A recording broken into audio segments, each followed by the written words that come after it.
I'm a student at Bridgewater State in Massachusetts. I share a dorm with my roommate, Wallace. We both major in computer science, and that's all we ever talked about on the rare occasions that we actually speak to one another. We don't have much elsewhere in the common ground. You see, Wallace is an odd guy. He's very socially awkward and doesn't have many friends, if any at all. I've only seen him talking to his professors, and at one time the janitor. It's safe to say that Wallace is a recluse. Because of this, I don't know much about him. I would love for the guy to open up more, but I'm not sure how to go about doing that.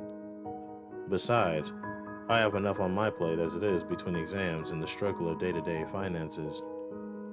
As cliche as it might sound, ramen is a popular meal on campus. Another one of Wallace's quirks is his obsessive, compulsive nature. He conducts himself in a very specific manner, and has his daily routine mapped out to a T. It never changes. When he wakes up, he brushes his teeth, making sure to gargle and spit exactly 3 times. He then puts on a striped shirt, followed by khaki pants. His wardrobe never changes. He always arrives to class 5 minutes early, and turns in his assignments a day before they are due. This is how it's always been. How do I know all of this? Well, being a socially awkward hermit, Wallace didn't tell me these things. I don't think he's even aware that his routine is a byproduct of OCD. I'm not claiming to know exactly what causes Wallace's actions, but I do minor in psychology. It's just something I picked up on during the 2 years I lived with the guy. It's almost impossible not to notice. Knowing Wallace's usual behavioral patterns, I noticed that something wasn't right. He began sleeping in his clothes, not brushing his teeth, and not passing in his assignments on time. Eventually, he stopped sleeping in our dorm room altogether. After over a day of not seeing him, things started looking grim. Despite not knowing Wallace all that well, I became worried. Depression and suicide rates are at an all-time high for our age group. I didn't want the poor guy to do something stupid. That worry justified me hacking into his laptop to see what he'd been up to. It was the only thing I could think to do. In finding his laptop and turning it on, I felt like a fool. The thing was as clean as a whistle, at least to my eyes. You see, though I pride myself in my tech know-how, Wallace is far more adept in the field. It was safe to say that I wouldn't find a shred of evidence as to where he might be, or what he'd been doing. No journal entries, no browsing history, no nothing. Feeling anxious, I thought about any other potential ways to continue my hunt for the truth. That's when something clicked. Like I said before, I sometimes saw Wallace talking to the janitor in the halls. He was the only person I had ever seen him speak with at length. It was possible that he would know something about Wallace's state of affairs. Later that night, I exited my dorm and wandered the halls. Eventually, I found Chuck, the janitor. I tried to be gentle when confronting him, as he had his back to me and was known to be hard of hearing. Still, when I tapped him on the shoulder, he jumped. "Holy cheese balls, you nearly scared me half to death." Chuck laughed through his bushy gray mustache. "What can I do for you, son?" I told Chuck about my predicament and how I was concerned for Wallace, having not seen him in a while. Chuck's happy expression transformed into a look of unease and tension. He seemed to know a bit more than I did. "Well, here's the thing. Wallace is a good kid, and we do chat from time to time. I happen to know where he might be, but I wouldn't feel comfortable blurting out the details of his social life to anyone who asked, even if you are his roommate." Social life? Wallace didn't have a social life. I pressured Chuck into letting me in on the secret. I really laid it on thick, expressing a great deal of concern for Wallace's well-being. Being the nice old janitor that Chuck is, he eventually gave in. Okay, I understand. Just please don't tell him that I told you, okay?" I nodded.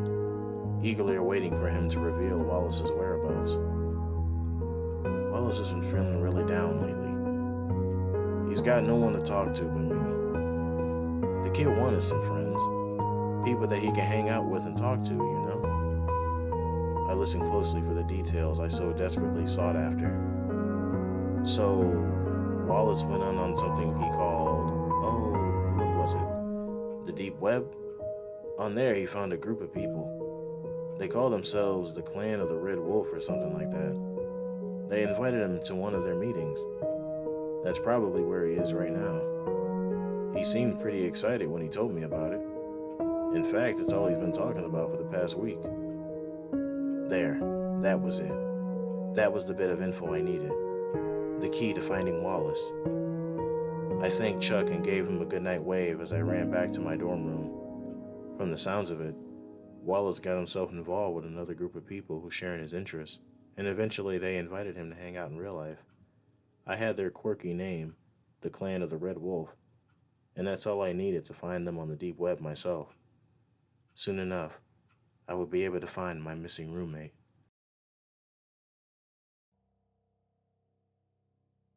It took quite a while, but I finally managed to find a deep web forum pertaining to the so-called clan. It contained nothing but a description and a series of videos. Here is the description as it appeared on the site. Welcome to your new belief system. We are the Clan of the Red Wolf, and we're here to help. There are 7 educational videos on this site, each tailored to a specific belief that we want to share with you. You are asked to watch these programs to understand our doctrine. If you make it to the last one, you will be invited into our den. Good luck. The summary was bizarre, but nothing less than what I expected. Scrolling further, I noticed that all of the videos were titled similarly. Day 1, Day 2, and so on. Naturally, I watched them. The whole series reminded me of old war propaganda. It was made in the style of a vintage cartoon, starring a wolf as the main focus. Not a normal wolf, but a cartoon version of one. Picture a character similar to Wile E. Coyote. In each video, the wolf learned a new clan value from the campy, male narrator. Not unlike old cartoons, the wolf comically goes against the narrator's wishes and suffers the consequences before learning his lesson. Every video ends with the narrator saying, "Join the pack. You never have to feel alone again." I guess that was the selling point for Lonely Wallace. I will share with you a bit of the transcripts from each video, along with any points of interest. Video 1. Wildlife. Treat flora and fauna with dignity and respect. They're people too. Trees provide you with the air you breathe, and animals share the earth with you, keeping you from being alone. They deserve more than you ever will. Wolf relieves himself on tree. Tree falls on top of him, crushing his head and revealing the blood and brain matter inside. Video 2. Thicker than blood. Your blood is the most important material in your earthly vessel. The clan requires a sample upon joining our order. This is a requirement for all pledges. Our blood must flow as one for us to work together and save the planet. Wolf enters a room full of cloaked figures, presumably clan members. All members are in line, giving blood samples. The wolf refuses to have his blood drawn and walks away. A cloaked figure sneaks up on him and slices his throat with a dagger. The video focuses on the wolf bleeding out for a few moments before fading to black. Video 3. Obey or suffer. Remember what happened to our friend when he didn't give his blood to the cause? He didn't obey our order's rules, so he had to suffer the consequences. Remember, the clan's laws are important. You must obey or perish. Trust me, it's worth it. The video shows the wolf bleeding out again. only now a few cloaked figures are on top of him, stabbing his corpse repeatedly.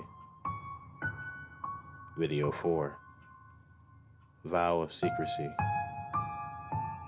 The clan of the Red Wolf is often misunderstood. Because of this, it is important to never tell anyone of our existence, under any circumstances. You may only speak about clan activity with other clan members. Break this rule and you will perish. Wolf is shown talking his new wolf pals and showing them his new cloak. A cloaked figure walks in frame with what looks like a semi-automatic weapon and opens fire. The wolf falls to the ground, dead. The cloaked figure gets a thumbs up before the video ends. Video 5. Learn and understand. If you're allowed in our inner sanctum, you will be greeted with knowledge. We abide by the word of the Red Wolf, and you will too. You will be expected to learn and understand his teachings. Otherwise, you will fail. Not only the clan, but the entire world. Wolf is seen in a classroom environment, taking a test of some sort. He turns it in to a cloaked teacher and receives an F. The entire class points and laughs at him, then pulls out a plethora of medieval weaponry from their robes. They then proceed to close in on the wolf. The wolf swallows the lump in his throat before the video ends. Video 6. Tasks and Rituals. As a new recruit, you will be asked to carry out various tasks ranging from the mundane to the fantastic. Most of these missions will involve fetching ingredients for our rituals.